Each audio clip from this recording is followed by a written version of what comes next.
What's poppin', y'all? How y'all doing today? Reading with the king, that's what you do. You want to be a king, get around kings, read with the king. You ain't got to read what I'm reading. Go get a book. When you see I'm reading, you go ahead and get yours and you create your, and you reading or watch me read or read together. Unite for the instructions. I'm dealing with, I'm reading me, well, I'm reading uh, chapter 3, the commentary of chapter 3. Chapter 3 of the Holy Tehillim, the Holy Tehillim, which they also call Zabor, and other people call it Psalms.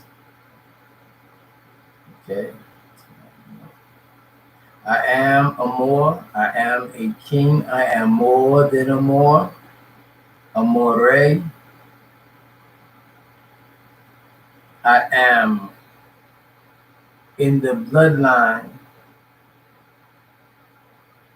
to be conceived as special. Now, when I say that, that should make you say, well, I'm special too. It's okay. It's okay. You're a king also. But you must learn the difference between a free man and a slave. You cannot want the things of slavery and be, you can't take both worlds. That's the agreement.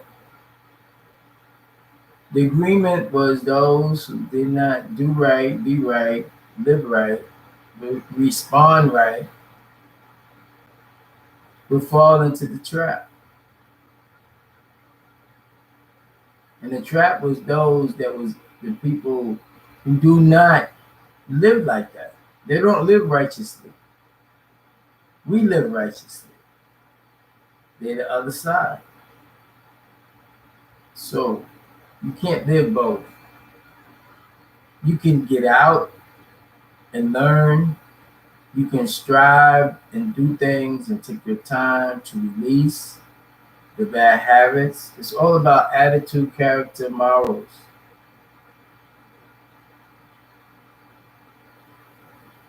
So I just got back here. My name is Americas. I am a king. You are a king from the borough of King in Brooklyn, because there's many boroughs of kings. There's all different kings. People knew who was the kings, but they would not acknowledge it because they wanted to be kings or they had another plot or plan. It's okay.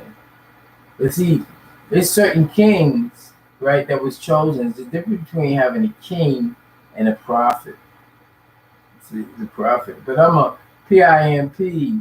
Prophet is the last word. Pre or pre-exist or priest, imam, minister, and prophet. And that's what I am. P.I.M.P. Americas. Not America, not United States only, but Evergreen, Canada, Alaska, 48 states, Mexico, Central America, and South America. We are one. Allahu Akbar, we are one family. This was the message that most people realize. We're from the same source. We call it El. The reason why we call it El, because it's self-explanatory. Self-explanatory. Explaining the self. From the affirmation into the information that was said as kun fire kun, and then the manifestation took eons and times and millions and trillions of years. for those to solidify, come into their own creation and interpretate that what they spoke years ago, to let you know the difference between what is living, what was published, what was said, what was practiced, what was done. That's what they do. You got another way to do it. So in this reading that I'm reading, you wanna listen to me, fine. If not, you can dip and dap like people do. This chapter 3, and it says, Yahuwah save me. And then it explains, it goes into, I didn't tell you what the book was. I did tell you what the book was. I didn't tell you who was the author. No, I did not tell you who was the author. This is my book, and I'm sharing it with you, and I don't know you, so you're getting more, because I'm a more, and this is what we do. Me, speaking for me, M-E, flip it to we, the me, connected to the all. This is what I do. Now, Psalms chapter 3 speaks about the revolt of Absalom against his father, David. So now, David had a son. His name was Absalom. David and Absalom. Absalom managed to win the hearts of the people in Israel and drove his father David into exile. That's the book of 2 Samuel 15:23. Absalom's hatred for David came about after he fled from Jerusalem to Geshur for 3 years. And that's 2 Samuel 13 to the 39th verse. And this was done because after killing his brother Amon for the rape of his sister Tamar, 2 Samuel 13:14.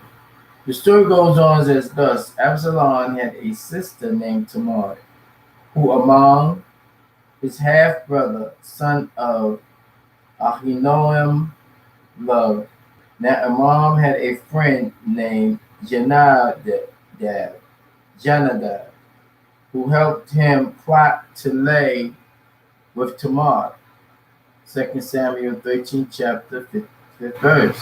Amon acted like he was sick, and when David, his father, came to visit him, Amon asked for Tamar to come cook for him so he can eat in front of her. Then Amon told all his men to leave the room, and when Tamar brought the food to him, he took her and told her to lay with him. 2 Samuel 13, 9 through 12 verse. When Tamar refused, Amon forced himself on her and raped her. 2 Samuel 13:14. After this, Amon's lust turned to hatred for her. Tamar stayed in Absalom's house, who waited 2 years later to take refuge for his sister's rape at Baal Hazard, and killed Amon with the help of his servants. 2 Samuel 13:20 to the 28. David mourned for Amon, and Absalom fled to Talmai, then to Geshur for 3 years. After 3 years, Joab conceived David. Joab convinced David to allow Absalom to return to Jerusalem, but Absalom did not see the king's face until after 2 more years of his stay in Jerusalem. Absalom grew bitterness against his father David and planned to take over the kingdom by winning the hearts of the people for 40 years. After the 40th year, Absalom, upon request to Hebron to pay a vow to Yahuwah, And he sent spies through the land, saying, when they hear the trumpet, then say Absalom reigned in Hebron, and David and his followers fled to the wilderness. But he sent Zadok and Abiathar back to Jerusalem with the ark of the covenant, and Jonathan, son of Abiathar, and Achimaaz, son of Zadok back, who were to keep David updated on Absalom. Ahithophel betrayed David and became Absalom's counselor in his conspiracy. So David sent Asaiah back to defeat it. Absalom returned from Hebron, and Ahithophel convinced him to have sex with his father's 10 concubines on top of the roof to defile his father's house, and Israel, whom he controlled, will be strong. That's coming out of 2 Samuel, and it's very descriptive and graphic. And right now, I don't want to go through that, but you need to read that. See, this is the Psalms of David from the house of Israel, and things started to change with Judah and the division between Israel and the many tribes that was with Israel, and then the 2 tribes that was with Judah, and how the bloodline continued. So, and from that bloodline came what they call Jesus. Also came the knowledge of the wise man Solomon, and all these other things. So we're gonna end this right there. Just